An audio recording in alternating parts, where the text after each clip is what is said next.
College intellect में आपका स्वागत है। तो हम परसेंटेज में आज जो है टैक्स अपना देखेंगे।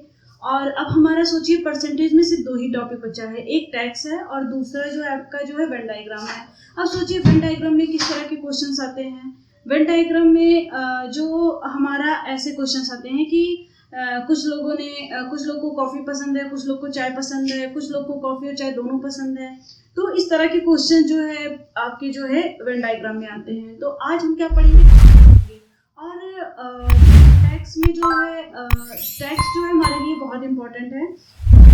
इसकी मैंने शॉर्ट्स वीडियोस भी कराई हुई हैं, आप वहाँ से देख सकते हैं कि एग्जाम में किस तरह से टैक्स के क्वेश्चंस पूछते हैं। आज हम अपने टैक्स को बहुत अच्छे से समझेंगे और टैक्स में हम जो है टैक्स होता क्या है पहले वो समझेंगे, उसके बाद जो है ये हमारे लिए क्यों इम्पोर्टेंट है ये भी समझेंगे। उसके बाद हम आपको एक्सप्लेन करेंगे कि टैक्स के क्वेश्चंस किस तरह आते हैं और उसको सॉल्व कैसे किया जाता है। इसके अलावा ये तो बात होगी हमारे आज के टॉपिक की। और हमारे जो पिछली क्लासेस थी, पिछली क्लास में हमने जो है आपको जो है वो कराया था, कमीशन कराया था। कमीशन करा दिया, बहुत अच्छे से आपको कमीशन के क्वेश्चंस कराए गए हैं, कॉन्सेप्ट समझाया गया है।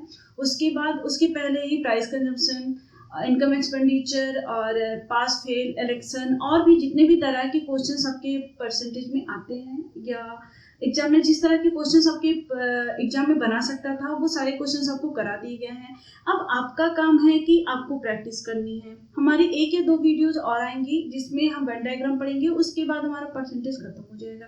इसके बाद चाहे तो हम चाहे तो हम रेशियो प्रोपोर्शन स्टार्ट करेंगे या फिर प्रॉफिट लॉस स्टार्ट करेंगे, जो भी सही लगेगा हम वो स्टार्ट करेंगे। तो आप लोग जो है सबसे पहले क्या करेंगे कि नोट्स बनाइए और आपको इसका जो है इसके क्वेश्चन सॉल्व करने हैं। अगर बुक है तो, नहीं है तो आपने जो नोट्स बनाया है उससे आप एक बार इसको रिवीजन कर लीजिए, क्योंकि प्रैक्टिस ही आपको परफेक्ट बनाती है, इसलिए प्रैक्टिस करना बहुत इंपॉर्टेंट है। तो चलिए आज हमारी टॉपिक टैक्स है। तो सबसे पहले हम समझते हैं कि टैक्स क्या है। बेसिक में समझ सकते हैं कि टैक्स जो है वो है कि चाहे तो सेंट्रल गवर्नमेंट या स्टेट गवर्नमेंट, कोई किसी भी गवर्नमेंट के द्वारा किसी भी व्यक्ति पे या फिर किसी भी संस्था पे किसी भी संस्था पे लगाया जाता है और उससे धन जो है प्राप्त किया जाता है। ये जो धन वो लेती है उसी को आप टैक्स का नाम दे सकते हैं। और दूसरे शब्द में आप ये बोल सकते हैं ना कि जनता की सुविधा के लिए जनता से ही लिया जाने वाले पैसे को या इनकम जनता से ही लिए जाने वाले पैसे को आप टैक्स या कर का नाम दे सकते हैं। और ये सोचिए कि टैक्स लगाया क्यों जाता है, तो उसका सबसे बड़ा मेन रीज़न ये है कि जो गवर्नमेंट है हमारी, चाहे तो स्टेट गवर्नमेंट है या फिर हमारी सेंट्रल गवर्नमेंट है, तो ये जो हमारी गवर्नमेंट है वो क्या करती है, पब्लिक के सुविधाओं के लिए बहुत सारे काम करती है। जैसे कि वो कोई अस्पताल बनवा रही है, रोड बनवाती है, या फिर वो जैसे कि कोई स्कूल खोलती है। जैसे गवर्नमेंट के जितने भी काम हैं उन सब काम को करने के लिए उसको पैसे की तो आवश्यकता पड़ेगी ही। तो वो पैसे, अब ये बताइए गवर्नमेंट के पास आएंगे कहाँ से। वो क्या होता है, गवर्नमेंट जो है हमसे ही पैसे लेके और हमारे लिए काम करती है। तो उसका मेन उद्देश्य यही होता है टैक्स लेने का गवर्नमेंट का, कि वो पब्लिक के लिए जितने भी काम करती है उसमें जो भी पैसे लगते हैं वो टैक्स के द्वारा ही, और भी कई चीज़ों से उसको पैसे प्राप्त होते हैं, लेकिन एक जो है उसके सोर्स ऑफ इनकम जो है गवर्नमेंट की, ये टैक्स भी है। और दूसरी बात है कि आप जो है देखेंगे कि टैक्स जो हमारे 2 तरह से होते हैं, एक डायरेक्ट टैक्स होता है, एक इनडायरेक्ट टैक्स होता है। डायरेक्ट टैक्स में भी कई तरह के टैक्स आते हैं और इनडायरेक्ट टैक्स में बहुत कई तरह के टैक्स आते हैं। लेकिन हम जो है टैक्स की बात यहाँ थोड़ा सा आपको समझाना था कि टैक्स क्या होता है, और मुझे लगता है कि आपको टैक्स समझ में आ गया होगा कि टैक्स होता क्या है।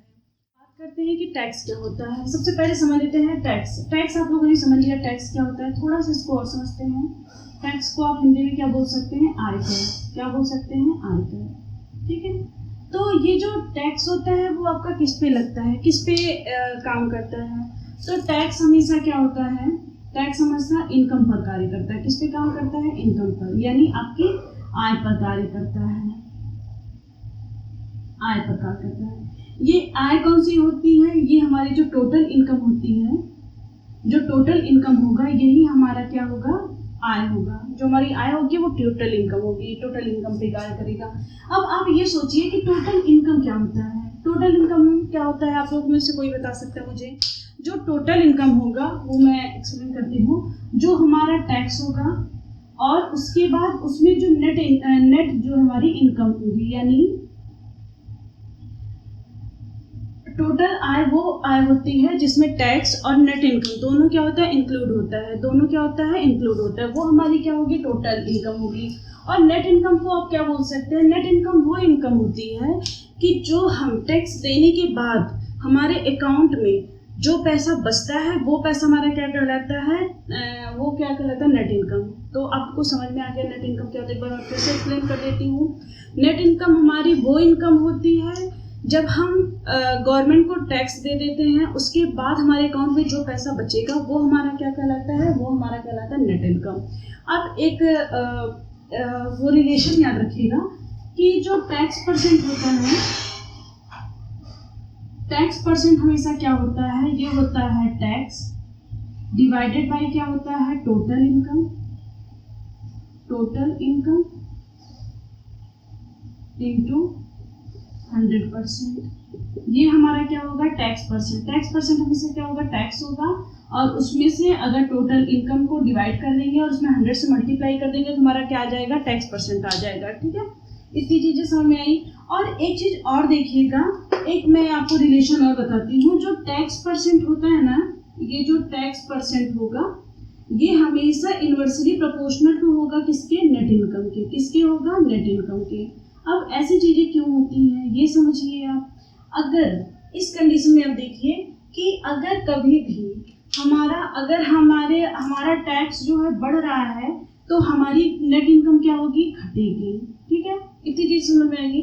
अगर हम टैक्स हमारा बढ़ा रहे हैं तो आपका नेट इनकम क्या होगा, हमेशा कम होगा। और लेकिन अगर हमारा टैक्स कम होगा, अगर हमारा टैक्स डिक्रीज हो रहा है तो अगर टैक्स डिक्रीज हो रहा है तो हमारी जो नेट इनकम होगी वो क्या होगी, इंक्रीज होगी। चीज समझ में आ गई। और एक रिलेशन और आप याद रख लीजिए जो बहुत ज़्यादा इंपॉर्टेंट है इसमें। आपका एक रिलेशन ये है कि ये जो आपका टैक्स परसेंट होता है, एक रिलेशन याद रख लीजिए कि ये जो आपका एक रिलेशन ये याद रख लीजिएगा कि ये जो टैक्स का परसेंटेज होता है वो हमेशा क्या होता है, नेट इनकम के परसेंट के बराबर होता है। नेट इनकम के परसेंट के बराबर होता है। अभी जैसे क्या होगा, इसमें भी सेम चीज है कि अगर आपका टैक्स बढ़ेगा तो नेट इनकम आपकी घटेगी। अगर नेट टैक्स कम हो रहा है तो नेट इनकम क्या हो रही है, आपकी बढ़ रही है। इतनी चीजें समझ में आ गई। अब इस पे हम क्वेश्चन करेंगे। और एक चीज और ध्यान रखिएगा कि इस चीज को आप थोड़ा ध्यान से देख लीजिए क्योंकि यहाँ पे हमारे बहुत सारे क्वेश्चंस इसी पे लगेंगे।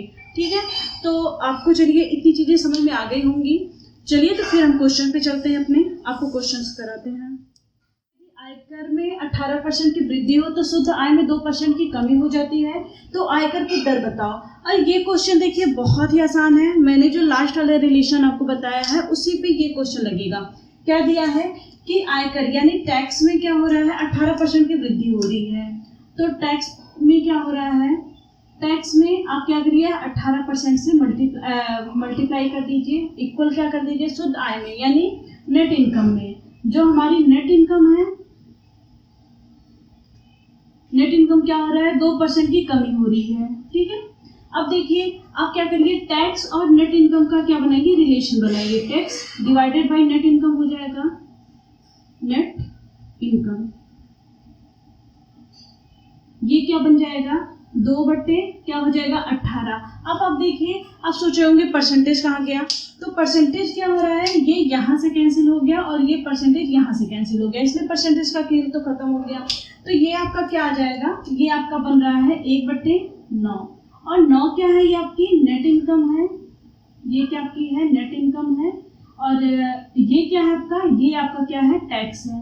तो मैंने क्या बताया था कि उसकी क्या बताइए, आयकर बताइए यानी इनकम टैक्स उसकी बताइए कि उसको कितना इनकम टैक्स देना होगा। ठीक है, उसके इनकम टैक्स कितना है तो ये बताइए।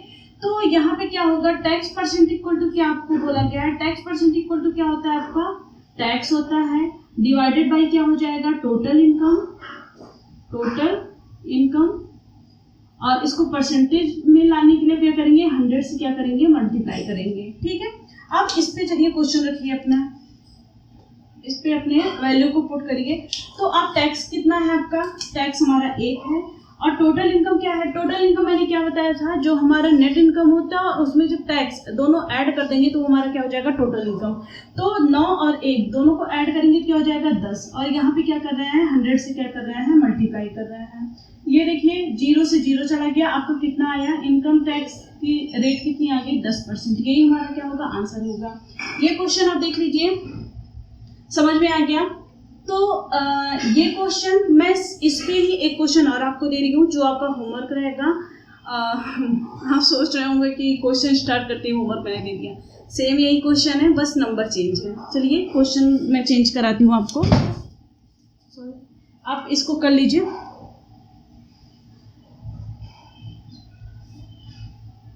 चलिए ये हो गया होगा आपका। तो बस आपको क्या करना है कि यहाँ पे आप क्या कर लेंगे, 24%, ये क्या हो जाएगा 24%, और ये 2% की जगह कितनी हो जाएगा, 6%। ठीक है, तो यहाँ भी चेंज कर दे रही हूँ मैं, किसी को प्रॉब्लम ना हो। ये हो गया 24%, और ये हमारा 2% की जगह कितना हो जाएगा, 6%। अब ये बताइए आप, ये क्वेश्चन नहीं कर सकते आप, कितना सिंपल है, सिर्फ सेम टू सेम ऐसे ही करके चले जाना आपको रखते हुए। चलिए ठीक है, ये क्वेश्चन नोट कर लीजिए, इसके बाद चलते हैं दूसरे क्वेश्चन पे। क्वेश्चन देखिए क्या दिया।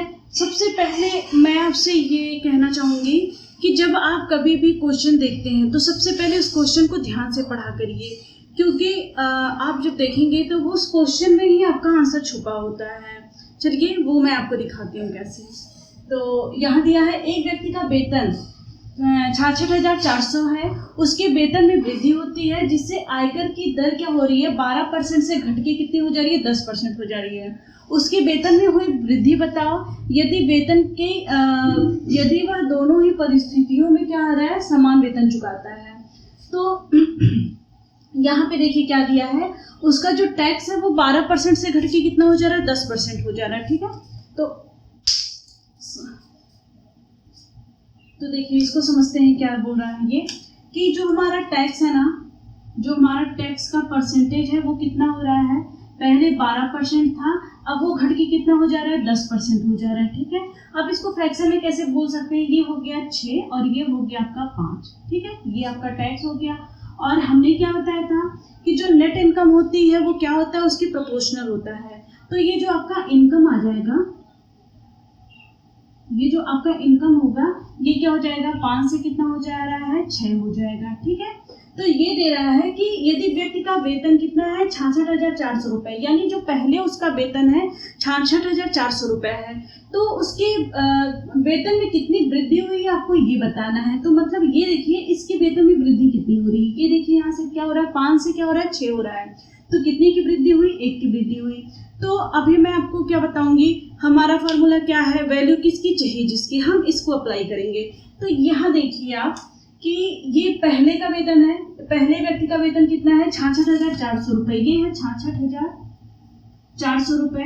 ये किसकी वैल्यू है, पहले है ना हमारा, एक व्यक्ति का वेतन इतना है, तो बढ़ने के बाद उसका वेतन कितना हो रहा है ये तो नहीं पूछा, लेकिन उसके वेतन में कितनी वृद्धि हो रही है और उसके बढ़ने के बाद उसका वेतन कितना है ये भी आप निकाल सकते हैं यहाँ से। तो ये वैल्यू किसकी है, जो 66,400 रुपए किसकी वैल्यू है, 5 की वैल्यू है। तो यहाँ क्या निकालना, वेतन में वृद्धि हुई तो कितनी की वृद्धि हुई है, 1 की वृद्धि हो रही, तो आप यहाँ 1 से मल्टीप्लाई कर देंगे, ये हो गया। चलिए इसको सिंप्लीफाई करते हैं, देखते हैं क्या आंसर आता है। तो 5 1 जा 5 हो गया, यहाँ 1 कैरी हो गया, 5 3 जा 15 हो गया, और यहाँ 1 कैरी हुआ तो 5 2 जा 10 हो गया आपका, ये 10 हो जाएगा। 5 1 जा 5, 1 कैरी, यहाँ हो गया 16, 5 3 जा 15 हो गया, 1 कैरी हो गया, यहाँ हो गया 14, तो 5 2 जा 10 हो गया, 4 हो जाएगा, 5 8 जा कितना हो गया 40, यानी 0। तो आपका जब इसमें 1 से मल्टीप्लाई करेंगे, 13,280 में 1 से मल्टीप्लाई करेंगे तो आपका कितना आ जाएगा, यही सेम टू सेम निकल के आ जाएगा, 13,280। यही क्या है आपका आंसर है, ये क्या है, ये आपका आंसर है। लेकिन अगर एग्जामिनर आपसे ये पूछता है कि उसका जो है उसके वेतन में कितनी वृद्धि हुई है वो निकालिए, तो आप क्या करते हैं, इसी की 1 की जगह क्या लिख देते, 6 लिख देते, तो क्या हो जाता है आपका आंसर। वेतन में वृद्धि पूछता है तो 13,280 में आप क्या करते हैं, किससे मल्टीप्लाई कर देते हैं, 6 से, तो कितना हो जाएगा 0 8 6 48, 4 कैरी, 6 दूनी 12, 12 4 18 हो गया, 1 कैरी हुआ, 6 3 18, 1 कैरी 19, 1 कैरी, 6 1 6 हो गया और 1 कैरी 7 हो गया, यानी 79,880। ये आपका हो जाता बढ़ने के बाद वेतन, ये आ जाता।